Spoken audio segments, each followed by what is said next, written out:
much for that kind introduction, Steph. Can everyone hear me in the back? It's so great being here today, but it's most special to see the inclusion of sports as part of the celebration of the ADA. It's the true spirit of inclusion that we've arrived and recognized the important role that sports plays in young children's lives, especially as part of the education process.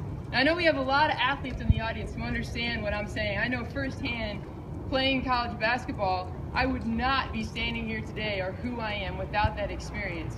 Who else has played sports in their lives? Show of hands. So you all know what I'm talking about.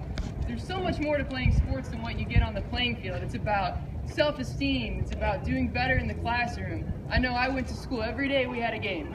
My coach was checking up on that. You lead healthier lifestyles. You're more likely to have success later in life and perform better in your career, all from what you learn on the playing field. And that's why what the Office of Civil Rights and the Department of Education has done and is doing is so significant. We've made great progress in 25 years, but we still have a long way to go. 2 years ago, the Office of Civil Rights issued guidance that really moved the dial forward and further clarifying what role schools have to include students with disabilities in their athletic programs.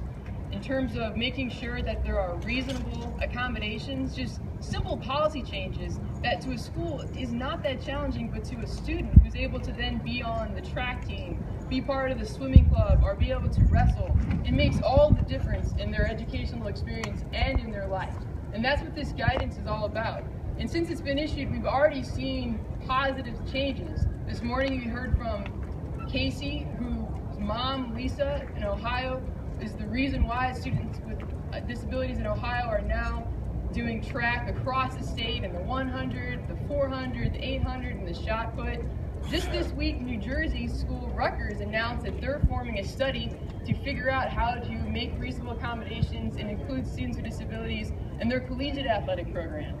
A couple months ago, we heard from the largest conference across NCAA, the ECAC, over 300 schools who committed to including students with disabilities in their mainstream athletic programs and starting to look at how they can create adapted sports programs. So people are making a difference, and it's parents and advocates like Lisa and all of you who are here. And I'd be remiss if I didn't mention my colleagues, all of the members from Athletics for All.